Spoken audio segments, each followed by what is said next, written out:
Welcome all.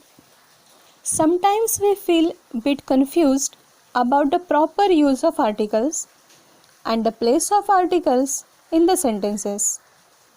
The questions based on these may be: firstly, fill the appropriate articles or fill in the blanks with using proper articles. And the second type of question may be: use appropriate articles at proper places in the given sentences. While dealing with this type of question, remember the very important thing that we use articles only before nouns and adjectives. वाक्यात नेमकी कोणती articles वापरायची आणि ती कुठे वापरायची याच्याबद्दल आपण बऱ्याच वेळा गोंधळलेले असतो. प्रश्न दोन प्रकारचे विचारले जातात. गाळांतरं दिलेली असतात आणि रिकाम्या जागा भरा योग्य ती उपपदे वापरून, अशा प्रकारचा एक प्रश्न असतो. आणि त्याच्या बरोबरीने वाक्यात योग्य ठिकाणी आर्टिकल्सचा वापर करा अशा प्रकारचा प्रश्न असतो. आता वाक्यात योग्य ठिकाणी आर्टिकल्सचा वापर करा अशी इन्स्ट्रक्शन असेल, अशी सूचना असेल, तर तिथे पूर्ण वाक्य दिलेलं असतं आणि कुठेही रिकामी जागा किंवा कुठेही गाळांतर नसतं. आता असं करताना आपण नेहमीच हे लक्षात ठेवलं पाहिजे की आर्टिकल्स म्हणजे उपपदं ही नेहमीच नाऊन किंवा ॲडजेक्टिव्ह या दोघांच्यासाठीच ह्या आर्टिकल्सचा वापर केला जातो. आर्टिकल्स नेहमीच नाऊन म्हणजे नाम किंवा विशेषण म्हणजे ॲडजेक्टिव्ह ह्या दोघांच्या आधीच उपपद वापरलं जातं. We all know that a, an, and, the or the, these are three articles. These can be classified into two types. First is definite articles and second is indefinite articles. Before that, I want to share here something which always puzzled me for long. The puzzling question was how to pronounce the word the. Is it the or is it the?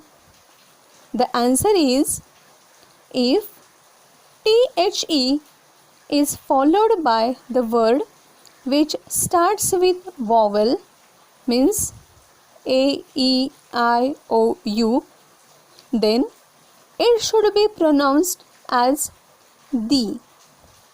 For example, the apple.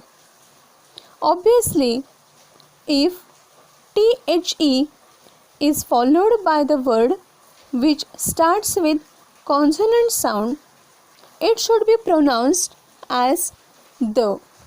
For example, the book. आता मला नेहमीच कोड्यात पडणारा हा प्रश्न असायचा की ह्या शब्दाचा उच्चार नेमका कसा करावा. चा उच्चार करताना द असा उच्चार करायचा आहे की दी असा उच्चार करायचा आहे, असा नेहमीच मला प्रश्न पडायचा. कदाचित तो प्रश्न तुम्हालाही पडत असेल, तर यासाठी नीट लक्षात ठेवा. याच्या नंतरचा शब्द जर स्वराने किंवा वॉवेलने सुरू होणारा असेल तर त्यासाठी दी असा शब्द वापरायचा आहे, दी असा त्याचा उच्चार करायचा.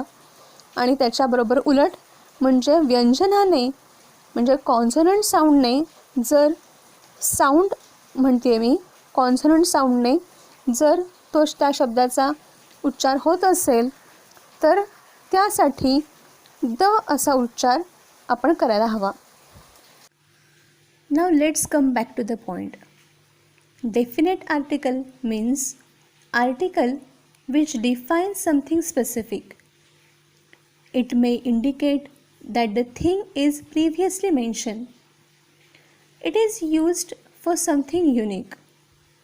You should also keep in mind that we can use definite article for singular, plural and uncountable nouns. Only definite article can be used for plural nouns. आता डेफिनेट आर्टिकल म्हणजे द हे आर्टिकल.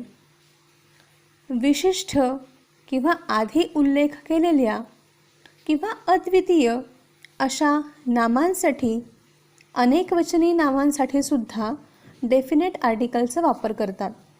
आणि हीच गोष्ट यातली वैशिष्ट्यपूर्ण अशी आहे. डेफिनेट आर्टिकल द किंवा दी हे एकवचनी, अनेकवचनी आणि मोजमाप न करता येणाऱ्या नामांसाठी सुद्धा वापरलं जाऊ शकतं. स्पेसिफिकली लिक्विड, त्याला आपण अनकाउंटेबल नाउन्स म्हणतो, तशासाठी सुद्धा द हे आर्टिकल वापरलं जाऊ शकतं. Whereas indefinite articles like a, an, these are used for non-specific words to introduce new concepts. Most important part of indefinite articles that they are used for only singular nouns.